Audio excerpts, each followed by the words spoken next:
UFIX નો મતલબ થાય છે કે Vishwa Umiya Foundation Institute for Civil service.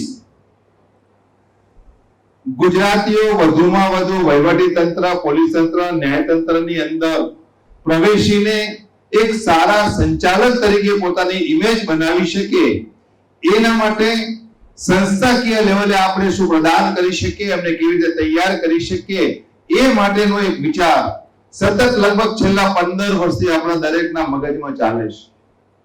તમને બધાને ખબર છે કે 2011 માં ઉમિયા માતાજી સંસ્થાન ઊંઝાએ મને સોલા કેમ્પસની અંદર આપણું જે આઈએએસ ટ્રેનિંગ સેન્ટર ચાલતું હતું ત્યારે મને જવાબદારી આપેલી. એ વખતે મને ખબર છે કે ગુજરાતમાં ને પર્ટિક્યુલરલી સમાજની અંદર કોઈને એ ખબર નહોતી કે કલેક્ટર કેવી રીતે બનાય ને ડીએસપી કેવી રીતે બનાય. મને હજી એ દિવસ યાદ છે કે એક વખતે પાલનપુરની સ્પેશિયલી સભામાં હું ગયેલો. 10,000 લોકો હતા અને 10,000 લોકોના વચ્ચે મેં પ્રશ્ન પૂછ્યો હતો કે આઈએએસ કેવી રીતે બની શકાય, કલેક્ટર કેમ બની શકાય, એવી કેટલાને ખબર છે. ત્યારે 10,000 ના ઓડિયન્સમાં માત્ર 5 હાથ અંદર થયા હતા. પણ આજે ગૌરવ સાથે કહી શકું કે અહીંયા બેઠેલા એક એકને પૂછવામાં આવે તો દરેકના હાથ ઉપર થઈ શકશે, કારણ હવે દરેકને ખબર પડે છે કે મારે મારા દીકરા દીકરીઓને આઈએએસ, આઈપીએસ કે જીએસ કે જીબીએસ ની કેડરની અંદર મૂકવા છે. આ સતત 10 વર્ષની જે જર્ની કરી છે સમાજની અંદર, ઓછામાં ઓછા 5 લાખથી વધારે સમાજના લોકો વચ્ચે જઈને યુપીએસસી, જીપીએસસી ની પરીક્ષાના અંતર્ગત આપણે ઘણી બધી વાતો કરીને એક અવેરનેસ લાવ્યા છે. અને એના પરિણામે તાજેતરની અંદર તમને ખ્યાલ છે કે યુપીએસસી ની અંદર ગુજરાતમાંથી 25 વિદ્યાર્થીઓ પાસ થયા છે. જીપીએસસી ની રિસેન્ટલી હમણાં જે એક્ઝામ લેવાઈ પ્રિલિમ્સ ની, આ પ્રિલિમ્સ ની એક્ઝામ ની અંદર લગભગ 10,000 ગુજરાતી દીકરા દીકરીઓ પ્રિલિમ ની એક્ઝામમાં પાસ થયા છે. મતલબ કે હવે લોકોને ખબર પડી છે, હવે વિદ્યાર્થીઓને ખબર પડી છે કે મારે યુપીએસસી કે જીપીએસસી ક્રેક કરવી છે. અને એ જ્યારે સમાજ સુધી આ વાત પહોંચી છે ત્યારે હવે સમાજના દીકરા દીકરીઓને પ્લેટફોર્મ આપવાનો સમય પાકી ગયો છે. અને એવા પ્રકારનું પ્લેટફોર્મ આપવું છે કે જે પ્લેટફોર્મ પર એનું એક જ ફોકસ હોય, માત્ર ને માત્ર યુપીએસસી, જીપીએસસી ની તૈયારી, પીએસઆઈ કે પીઆઈ ની તૈયારી, તમામ પ્રકારની સ્પર્ધાત્મક પરીક્ષાઓને લઈને અહીંયા આપણે તાલીમ વર્ગ ચલાવવાની નક્કી કર્યું છે. ત્યારે એ તાલીમ વર્ગના માધ્યમથી આ યુવા દીકરા દીકરીઓ સફળતા મેળવે અને ગુજરાતના વહીવટી તંત્રમાં, પોલીસ તંત્રની અંદર પોતાનું યોગદાન આપે, એવા એક બહુઆયામી વિચાર સાથે આપણે અહીંયા UFIX ની શરૂઆત કરવા જઈ રહ્યા છે. જો કે શરૂઆત થઈ ચૂકી છે, કારણ કે લગભગ આપણે 120 જેટલા દીકરા દીકરીઓને જીપીએસસી ના મોક ઇન્ટરવ્યુ માટે જ્યારે ટ્રેનિંગ આપીને એમાંથી 39 વિદ્યાર્થીઓ જીપીએસસી ના ક્લાસ 1 2 માં સિલેક્ટ થયા છે. That's a great achievement within a short time. એટલે એમ કહી શકાય કે 6 મહિનાના ટૂંકા ગાળાની અંદર આપણે આટલા સુધી પહોંચ્યા છે. અને હવે આવનારા સમયની અંદર આપણે એક એવી વ્યવસ્થા ગોઠવી છે. પર્ટિક્યુલરલી આપને એક વાત જણાવો કે આ પ્રકારનું સેન્ટર શરૂ કરવાનું મુખ્ય કારણ શું છે. છેલ્લા 10 વર્ષથી હું પ્રયત્ન કરું છું કે બને ત્યાં સુધી મેક્સિમમ ગુજરાતીઓ આઈએએસ અને આઈપીએસ થાય, યુપીએસસી ની એક્ઝામ ક્રેક કરે. યુપી, બિહાર ની માંથી એટલા બધા વિદ્યાર્થીઓ થાય છે, એની કમ્પેર જ્યારે ગુજરાત સાથે કરીએ છીએ ત્યારે ગુજરાતના વિદ્યાર્થીઓ પ્રિલિમ ની એક્ઝામમાં બેસવાની અંદર બહુ ઓછી સંખ્યામાં હોય છે. પરિણામ એ આવે છે કે આજની તારીખે પણ 25 થી વધારેનો ફિગર વર્ષની અંદર કોઈ ગુજરાતીની અંદર કોઈ વર્ષની અંદર આઈએએસ બન્યા નથી. આ આંકડાને, આ ફિગરને ક્રેક કરવો છે. હું દિલ્હીની અંદર જે વખતે ઉમિયા માતાજી સંસ્થાન ઊંઝાએ મને જ્યારે જવાબદારી આપી આઈએએસ ટ્રેનિંગ સેન્ટરની, એનું મેં નામ બદલીને ઉમિયા કેરિયર ડેવલપમેન્ટ કાઉન્સિલ કર્યું. ત્યારે મને લાગ્યું કે મને કેટલાક વિદ્યાર્થીઓને દિલ્હી મોકલવા છે. ત્યારે દિલ્હીની અંદર આપણે ત્યાંની એએલએસ એકેડેમીની અંદર વિદ્યાર્થીઓ મોકલવાની ઝુંબેશ શરૂ કરી.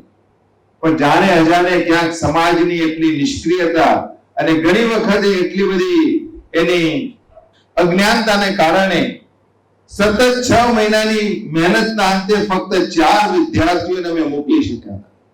અમારી ઈચ્છા હતી કે કમસે કમ 40 વિદ્યાર્થીઓને દિલ્હી મોકલીએ એનો તમામ ખર્ચ સંસ્થા ઉપાડે, અને છતાં પણ 4 જ વિદ્યાર્થી ગયા. એ ALS એકેડેમી દિલ્હીની અંદર જે પ્રમાણે અલગ અલગ દ્રષ્ટિ હોય, વિઝન હોય, કેટલી એકેડેમી ચાલે છે, ત્યાં આગળ જે એકેડેમી ચાલે છે ને જે એમ્બિયન્સ છે, એ એમ્બિયન્સ ક્યાંક ને ક્યાંક ગુજરાતના દીકરા દીકરીઓને મળતું નથી. અને એટલા જ માટે વુફિક્સના માધ્યમથી આપણે એક એવું એન્વાયરમેન્ટ આપવા જઈ રહ્યા છે કે સવારે 8 વાગે કે 9 વાગે દીકરો કે દીકરી સેન્ટરમાં આવી જાય, સવારનો બ્રેકફાસ્ટ પણ અહીંયા જ કરે, બપોરનું લંચ અહીં કરે, સાંજનું ડિનર પણ અહીં કરે. અહીંયા જ એના કોચિંગ હોય, અહીંયા જ લાઇબ્રેરી હોય, અહીંયા જ ડિસ્કશન સેન્ટર હોય. સવારે 8 વાગે આવે ને રાત્રે 10 થી 11 વાગે હોસ્ટેલ ઉપર જઈને સૂઈ જાય, સવારે ઉઠીને પાછો આવી જાય. આ પ્રકારનું સેન્ટર આપણે અહીંયા બનાવ્યું છે.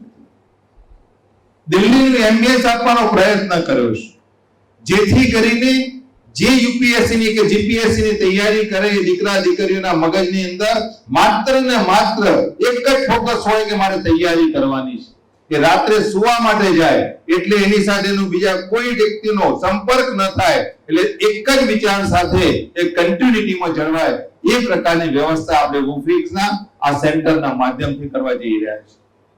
ત્યારે ખાસ કરીને આજે ઓપનિંગની અંદર અશ્વિની કુમાર સાહેબ આવ્યા છે. સાહેબ માટે મારે એક વાત કરવી છે, કારણ કે આઈએએસ ની વાત કરીએ, આઈએએસ આઈપીએસ કે આઈઆરએસ ની, ત્યારે ઘણી વખત અલગ અલગ ચહેરાઓ નજર સમક્ષ આવે છે.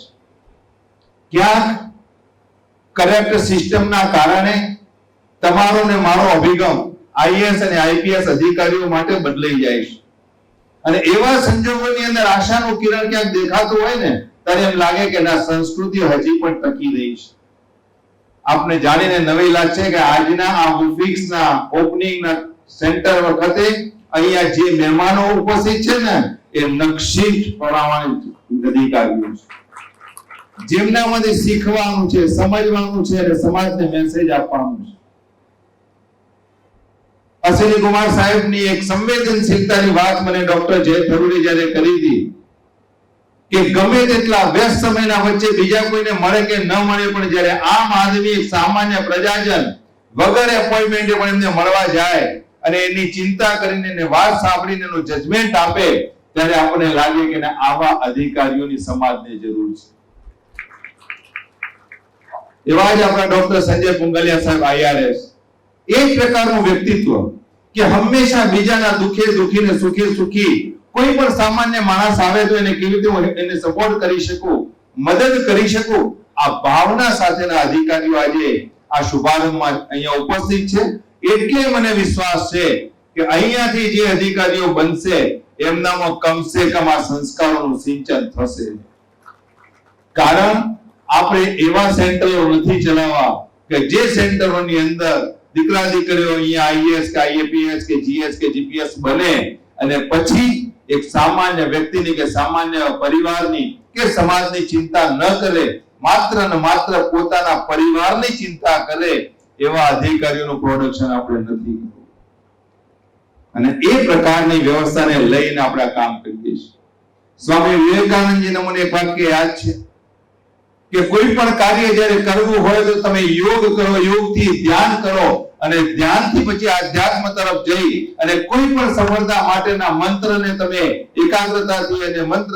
એકાગ્રતાથી એને સ્વીકારી લો, 100% સફળતા મળે છે. અહીંયા આજે આપણી વચ્ચે 4 થી 5 વિદ્યાર્થીઓ છે કે જેમને આઈએએસ યુપીએસસી ની પરીક્ષા ક્રેક કરી છે, આઈએએસ ની એક્ઝામમાં પાસ થયા છે. આપણે એમનું પણ બહુમાન આજે કરવાના છે. ત્યારે જે કોઈ મિત્રો બેઠા છે, વિદ્યાર્થીઓ બેઠા છે, વાલીઓ બેઠા છે, ટ્રસ્ટીઓ બેઠા છે, મારી આપ સૌને એટલી જ વિનંતી છે કે વુફિક્સના સેન્ટરની વાત સમગ્ર સમાજને, સમગ્ર ગુજરાત સુધી તમે પહોંચાડજો, અને એ વાતને સ્પષ્ટતા સાથે એક સમજ આપજો કે આ સેન્ટર ચીલાચાલુ નથી. અહીંયા માત્ર ને માત્ર ફોકસ સાથે જે વિદ્યાર્થીઓને જીપીએસસી કે યુપીએસસી, પીએસઆઈ કે પીઆઈ ની એક્ઝામ પાસ કરવી છે એમના માટેનું સેન્ટર છે. ટાઈમ પાસિંગમાં સેન્ટર નથી. સિસ્ટમ એવી ગોઠવી છે કે દરેક વિદ્યાર્થીને એવરી વીક એનો રિપોર્ટ એનો સિલેક્ટ થાય અને એનો રિપોર્ટ ચેક થાય. કોઈ પણ વિદ્યાર્થી જો એની અંદર કસર કરે તો તાત્કાલિક એના વાલી સાથેની મીટિંગ થાય, એવી સિસ્ટમ સાથે આપણે આ સેન્ટર ચલાવવાના છે. એટલે જે કોઈ મિત્રો આજે ઉપસ્થિત છે એ બધા જ મિત્રોને મારી વિનંતી છે કે આ વાતને લઈને સમાજમાં અને ગુજરાતની અંદર આપણે પ્રસારિત કરીએ.